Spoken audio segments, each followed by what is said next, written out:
Assalamualaikum warahmatullahi wabarakatuh. Perkenalkan, nama saya Najwa Sandini dengan NIM 092-2023-0033. Saya dari kelompok 6 dengan materi asam nukleat. Nah, asam nukleat itu adalah polinukleotida, yakni molekul mirip rantai panjang yang terdiri dari serangkaian bahan penyusun yang hampir identik yang disebut nukleotida. Nah, dalam asam nukleat itu ada nukleotida dan juga nukleosida. Nah, nukleotida memiliki 3 karakteristik komponen, yaitu basa nitrogen heterosiklik, gula pentosa, dan juga gugus fosfat. Nah, molekul nukleotida yang gugus fosfatnya yang mengalami hidrolisis yang dinamakan dengan nukleosida.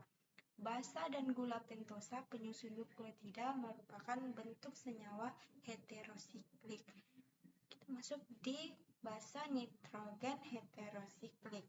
Nah, basa nitrogen heterosiklik yang merupakan penyusun nukleotida yaitu purin dan juga pirimidin.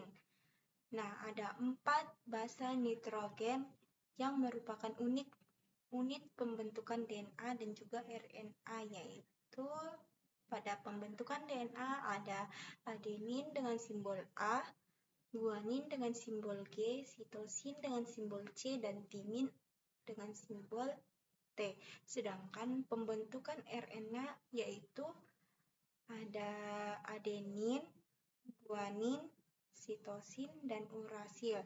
Nah, pada dalam simbol urasil yaitu dengan simbol U.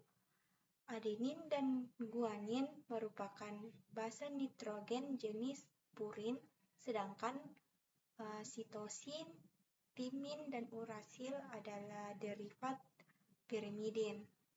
Kita masuk di gula pentosa. Nah, gula pentosa merupakan penyusun nukleotida memiliki bentuk furanosa. Dalam nukleotida, penomoran atom karbon pada gula pentosa ini menggunakan tanda prim atau tanda koma di atas. Nah, gula pentosa penyusun asam nukleat yaitu 2-deoksyderibosa dan deribosa. Oke, selanjutnya adalah pembahasan tentang jenis-jenis dari asam nukleat. Yang pertama adalah DNA. Mungkin di pikiran kita DNA adalah sebuah aspek dalam pengujian kebenaran keturunan, hasil pengujian keturunan atau penerusan sifat-sifat dari orang tua ke anak-anaknya. Dalam hal ini saya akan menjelaskan lebih dalam apa itu DNA. Jadi DNA adalah sebuah molekul yang menyimpan informasi genetik dalam sel organisme. Informasi ini berfungsi sebagai panduan untuk mengatur berbagai proses kehidupan, pertumbuhan, dan juga perkembangan. Nah, selanjutnya ada RNA.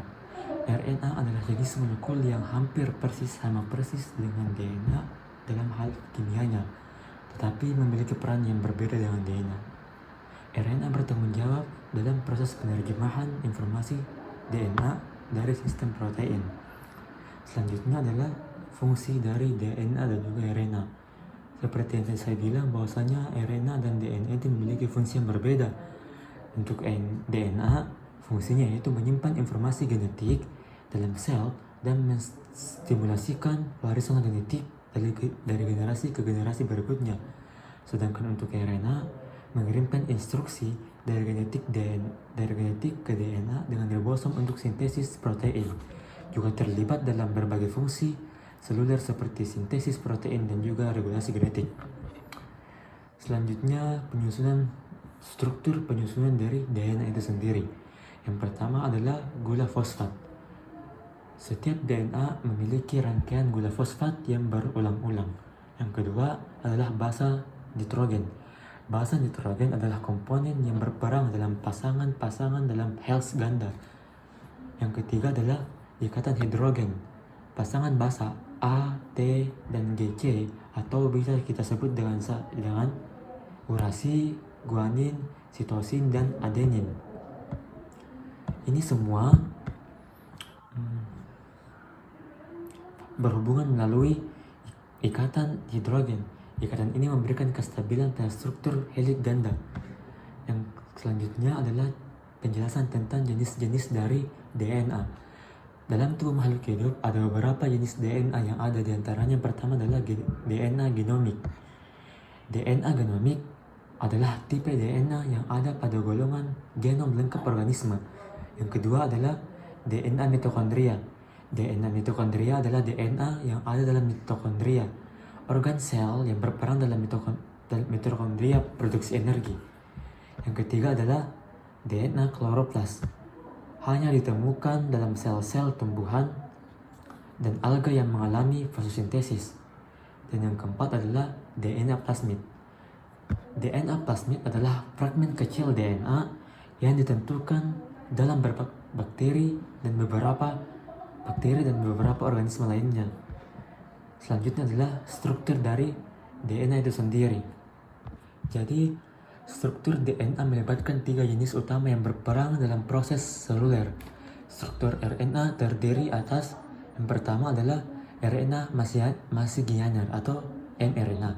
mRNA adalah molekul RNA yang membawa informasi genetik ke DNA dari DNA ke ribosom. Selanjutnya ada RNA transfer.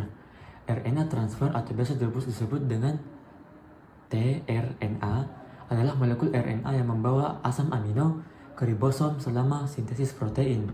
Yang ketiga adalah RNA ribosom. RNA ribosom itu sendiri adalah komponen struktural dari ribosom, tempat di mana sintesis protein terjadi sebenarnya terjadi. Baik, saya akan membacakan tentang sifat fisika kimia asam nukleat. Pengaruh alkali terhadap asam nukleat mengakibatkan terjadinya perubahan status tautomerik basa. Stabilitas asam nukleat. Penentu stabilitas struktur asam nukleat terletak pada interaksi penempatan antara pasangan-pasangan basa. Permukaan basa yang bersifat hidrofolik menyebabkan molekul-molekul air dikeluarkan dari sela-sela berpasangan basa sehingga perpasangan tersebut menjadi kuat. Pengaruh asam.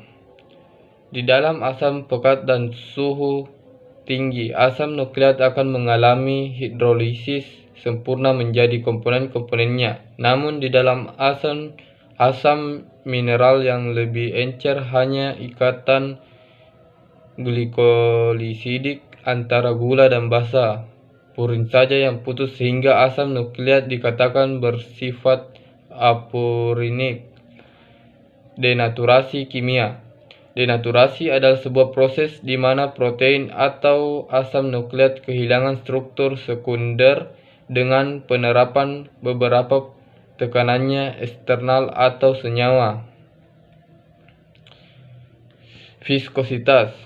DNA merupakan molekul yang relatif kaku sehingga larutan DNA akan mempunyai viskositas yang tinggi.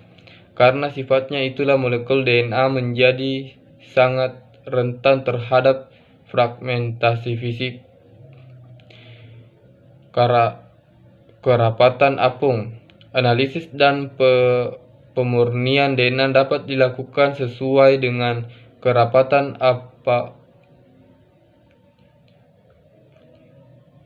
apungnya di dalam larutan yang mengandung garam pekat dengan berat 22 molekul tinggi. Fungsi asam nukleat yaitu pemeliharaan dan pewarisan informasi genetik,